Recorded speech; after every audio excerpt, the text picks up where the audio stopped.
Hello friends, welcome to Movies Factor. और आज मैं एक्सप्लेन करूंगा मनी हाइस्ट को, जो कि एक कोरियन सीरीज है और नेटफ्लिक्स पर रिलीज की गई है, जो कि सभी जानते हैं कि एक Spanish web series Money Heist का कोरियन वर्जन है। तो आज मैं इस सीरीज का एपिसोड 1 एक्सप्लेन करूंगा। तो चलिए शुरू करते हैं। एपिसोड की शुरुआत होती है जहां पर हम एक लड़की को देखते हैं जो कि बीटीएस आर्मी में है, जो कि नॉर्थ कोरिया से है और वो इस वक्त नॉर्थ कोरिया की आर्मी में है। दोनों देशों के बीच अभी जंग छिड़ी हुई है, लेकिन तभी एक अनाउंसमेंट होती है जिससे सब शॉक हो जाते हैं, क्योंकि दोनों देशों के बीच की जंग खत्म करने का ऐलान कर दिया गया है और दोनों देशों के बीच अब बिजनेस के रास्ते भी खुल गए हैं। अब इससे नॉर्थ कोरिया के लोग साउथ कोरिया में आकर काम करने लगते हैं, जिसका नतीजा ये होता है कि साउथ कोरिया में प्रॉब्लम क्रिएट हो जाती है, क्राइम रेट भी बढ़ जाता है। ये साल 2025 है। अब हम एक नॉर्थ कोरियन लड़की को देखते हैं जो कि एक बार में काम करके अपना गुजारा करती है, और वो एक साउथ कोरियन लड़की को देखती है जो कि डस्टबिन से खाना उठाकर खा रही होती है। और तब वो नॉर्थ कोरियन लड़की उसे खाना ऑफर करती है, लेकिन वो उसे मना कर देती है।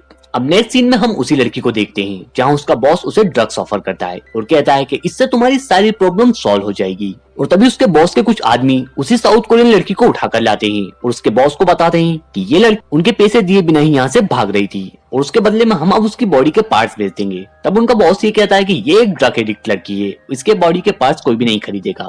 तब वो नॉर्थ कोरियन लड़की कहती है कि तुम जैसे लोगों की वजह से ही आज हम जैसे लोगों का ये हाल है। इतना सुनकर उसका बॉस उसे थप्पड़ मार देता है और उसके बाद वो उस लड़की का रेप करने की कोशिश करता है, लेकिन वो खुद को प्रोटेक्ट करते हुए उसकी गन ले लेती है। अब उसका बॉस कहता है कि क्या उसे गन का सेफ्टी लॉक खोलना आता है। तब वो कहती है कि इस गन में सेफ्टी लॉक नहीं होता, जिससे उसका बॉस थोड़ा डर जाता है और उस पर वहाँ पर रखे सामान फेंकने लगता है। अब दोनों में हाथापाई शुरू हो जाती है, जहाँ वो लड़की उसके बॉस को गोली मार देती है। अब ये देखकर उसके आदमी वहाँ से भाग जाते हैं। उसके बाद वो लड़की साथ वाली लड़की को कहती है कि अपना सामान उठाओ और यहाँ से चलो, और इस तरह ये दोनों भी क्राइम की दुनिया में कदम रखती हैं और साथ में चोरी करना शुरू कर देती हैं। अब कहानी एक साल बाद जाती है, जहाँ न्यूज चैनल पर एक खबर चल रही होती है कि चोरी करने वाली लड़कियों की गैंग में से एक लड़की को पुलिस ने मार गिराया है। अब उसकी साथी, जो कि नॉर्थ कोरियन होती है, ये खबर देखती है और सुसाइड करने का सोचती है।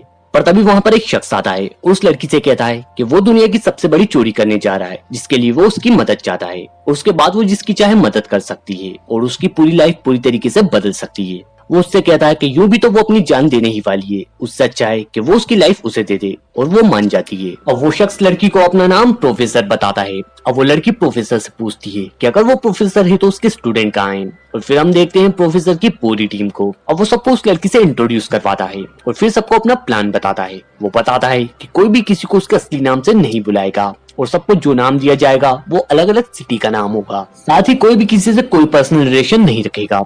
अब हमें सबके नाम पता चलते हैं। ये है रियो, जो कि हैकिंग में मास्टर है।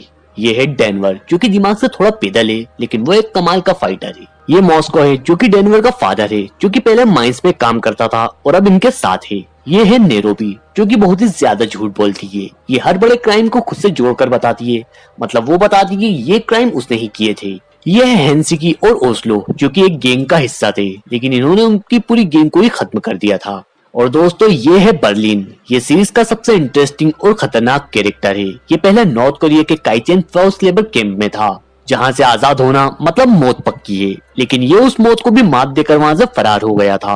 और ये नॉर्थ कोरिया का सबसे मोस्ट वांटेड क्रिमिनल है। और ये है वही नॉर्थ कोरियन लड़की जो कि खुद को नाम देती है टोक्यो। अब प्रोफेसर बताते हैं कि चोरी करने से पहले वो पूरे 5 महीने अपने प्लान पर काम करेंगे, जिससे सभी चौंक जाते हैं। प्रोफेसर बताते हैं कि ये करना बहुत ही जरूरी है, क्योंकि हम पढ़ाई करके एक अच्छी जॉब का सपना देखते हैं, लेकिन इस चोरी के बाद उन्हें कोई जॉब करने की जरूरत नहीं होगी और उनकी पूरी लाइफ सेटल हो जाएगी। वो बताते हैं कि हम लोग पूरी $4 ट्रिलियन चोरी करने वाले हैं। ये अब तक की सबसे बड़ी चोरी होगी, जिसमें ना हमें कोई पकड़ पाएगा और ना ही हम में से किसी की जान जाएगी। अब प्रोफेसर बताते हैं कि ये वो चोरी यूनिफाइड कोरिया में एंड में करेंगे। अब कहानी 5 महीने बाद शिफ्ट होती है और हम एक बैंक के 2 एम्प्लॉय को देखते हैं, जिसमें से एक बॉस होता है और उसे उसका एम्प्लॉय बताता है कि आज एक स्कूल ट्रिप आने वाली है। तब उसका बॉस उसे डांटते हुए वहां से भगा देता है। अब हम वहाँ बैंक के एक एम्प्लॉय को देखते हैं जिसका नाम यून होता है।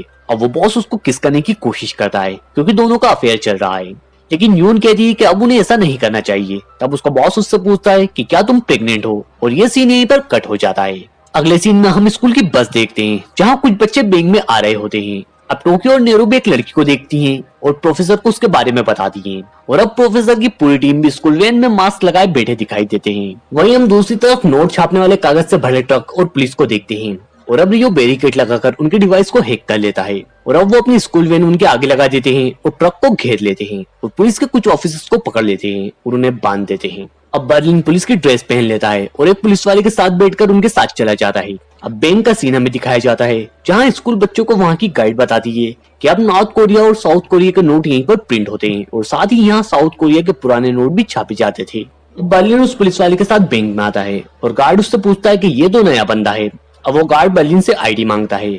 अब रियो हैकिंग कर बर्लिन की आईडी पास करा देता है। अब सीन वापस वहीं पर शिफ्ट होता है जहां यून और उसके बॉस की कन्वर्सेशन चल रही थी।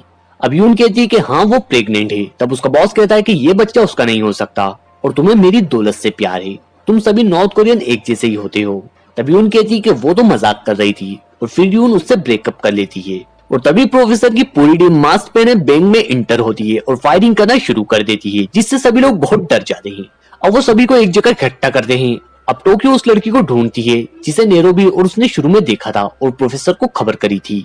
वो लड़की अपनी माँ को छुपकर कॉल करने की कोशिश करती है लेकिन तब भी टोक्यो उसे पकड़ लेती है और बाहर लेकर आ जाती है और अब वो सबकी आंखों पर पट्टी बांध देते हैं। अब बर्लिन सबसे कहता है कि वो अब सब हॉस्टेजेस हैं और वो है सबका इंचार्ज। बर्लिन सबसे कहता है कि अगर किसी ने उसका ऑर्डर फॉलो नहीं किया तो वो उसे जान से मार देगा। अब रियो वॉल्ट में जाकर वो वॉल्ट ओपन करता है जिसमें उनकी उम्मीद से भी ज्यादा पैसा उन्हें मिलता है। अब ये पैसे देखकर वो बहुत खुश होते हैं और उसे बैग में भरकर एग्जिट गेट पर जाते हैं। ये सोच रहे थे कि ये चोरी बहुत आसान होगी और वे इसे अंजाम देकर यहाँ से निकल जाएंगे। अब हम फ्लैशबैक का एक सीन देखते हैं जहाँ प्रोफेसर सबको बताता है कि जब तुम चोरी करके निकलोगे तब वहाँ पर पुलिस भी आ जाएगी, तब तुम्हें हवा में वहाँ पर फायर करना है और डरने का नाटक करना है और साथ ही एक बात का खास ख्याल रखने की जरूरत है कि किसी की भी जान नहीं जाना चाहिए। अब ये सब वही करते हैं और फायर कर वापस मिंट में आ जाते हैं। अब ये बहुत बड़ा केस हो जाता है जहां नॉर्थ कोरिया और साउथ कोरिया की गवर्नमेंट मिलकर इस केस पर काम करने का फैसला करती है। अब हम सीरीज के एक और कैरेक्टर से इंट्रोड्यूस होते हैं जो कि अपने घर पर सो रही होती है और तभी इनको मिंट में हो रहे कांड की जानकारी मिलती है और इन्हें फौरन वहां पर बुलाया जाता है। इनका नाम मैं आपको बाद में बताऊंगा, अभी हम केवल इन्हें ऑफिसर कहेंगे। अब अंदर सभी हॉस्टेजेस को रेड आउटफिट पहना दिया जाता है और ये अब खुद की पर्सनल वायरिंग लगाकर प्रोफेसर के कांटेक्ट में आ चुके हैं, क्योंकि अगर ये नॉर्मल वायरिंग से कॉल करते हैं तो इनकी कन्वर्सेशन बाहर पुलिस भी सुन लेती। अब ऑफिसर भी लोकेशन पर पहुंच जाती है। इस सब का शक वो नॉर्थ कोरियन पर करते हैं। यहाँ ऑफिसर का साथी कहता है कि सबको मारकर मिंट खाली करवाया जा सकता है, लेकिन ऑफिसर कह रही है कि अंदर हॉस्टेजेस हैं और उनकी सेफ्टी हमारी पहली प्रायोरिटी है। अब ऑफिसर को प्रोफेसर का कॉल आता है जहाँ वो अपनी वॉइस बदलकर उनसे बात करता है। प्रोफेसर कहता है कि उनको एक हेलीकॉप्टर चाहिए ताकि वो यहाँ से भाग सकें। यहाँ प्रोफेसर ऐसा प्रिटेंड करता है कि उनका प्लान केवल यहाँ से पैसा लेकर भागने का था, लेकिन बाहर फायरिंग के चलते ये सब वापस मिंट में आ गए हैं और सबको ऐसा ही लगता है, जो कि हुआ भी है। यहाँ सबको ये लग रहा है कि प्रोफेसर अंदर मिंट में है और वहाँ से बात कर रहा है। अब बहुत देर बात होने पर भी प्रोफेसर समझौते को राजी नहीं होते।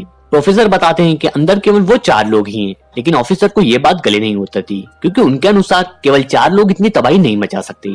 अब दोस्तों ऑफिसर को समझौते के लिए यहाँ पर बुलाया गया था, लेकिन समझौता तो हुआ नहीं, इसलिए ऑफिसर को इस केस से हटा दिया जाता है। उसके बाद ऑफिसर किसी को मैसेज करती है और उससे बात करती है। अब ये कौन है ये तो हमें आगे ही पता चलेगा। अब ऑफिसर उस शख्स से कैफे में मिलने जाती है जिससे वो बात कर रही थी। अब हमें यहाँ पर यह पता चलता है कि वो शख्स और कोई नहीं बल्कि प्रोफेसर है। प्रोफेसर बाहर अपनी एक नॉर्मल लाइफ जी रहा है और एक कैफे चलाता है। प्रोफेसर को पहले ही पता था कि साउथ कोरियन गवर्नमेंट समझौते के लिए इन्हीं को भेजेगी, इसलिए प्रोफेसर ने पहले से ही उस लेडी को पटा लिया था। यहाँ हमें पता चलता है कि दोनों 2 महीने से कांटेक्ट में हैं। अब इधर फोर्स भी अंदर घुस जाती है और इधर टीम सभी हॉस्टेजेस को ड्रेस तो ऑलरेडी पहनाई चुकी है और अब उन्होंने हॉस्टेजेस को नकली हथियार भी दे दिए हैं ताकि फोर्स जब अंदर घुसे तो वो कंफ्यूज हो जाए कि कौन हॉस्टेजेस है और कौन क्रिमिनल। अब अंदर एक और चीज से पर्दा हटता है जहां हमें ये पता चलता है कि जिस लड़की के पीछे टोक्यो और नेरोबी थे वो दरअसल यूएस एम्बेसडर की बेटी है, इसलिए अब उसको तो बचाना जरूरी है। इसलिए फोर्स बाहर आ जाती है क्योंकि वो किसी भी हाल में उनकी जान खतरे में नहीं डाल सकती। अब क्योंकि फोर्स तो अंदर नहीं जा सकती, इसलिए वापस ऑफिसर को बुलाया जाता है। दरअसल ये पूरा प्लान प्रोफेसर का था, उन्हें पहले से ही पता था कि क्या होगा और सब कुछ उनके प्लान के मुताबिक ही हो रहा था। अब कैफे में एक डोर ओपन होता है और हम प्रोफेसर का पूरा सेटअप देखते हैं जिससे वो अंदर मिनट में सबसे कांटेक्ट में है। अब हम फ्लैशबैक का एक सीन देखते हैं जहां रियो कहता है कि वो $4 ट्रिलियन कैसे चुराएंगे क्योंकि इतना पैसा तो वहां पर है नहीं। तब प्रोफेसर कहता है कि हम वहां पैसे नहीं चुराएंगे बल्कि उन्हें छापेंगे और इस तरह अंदर नोटों की छपाई जोरों पर चालू हो जाती है और इसी के साथ एपिसोड 1 यहीं पर एंड हो जाता है। तो फ्रेंड्स वीडियो को लाइक और चैनल को सब्सक्राइब जरूर करिएगा। Thanks for watching this video.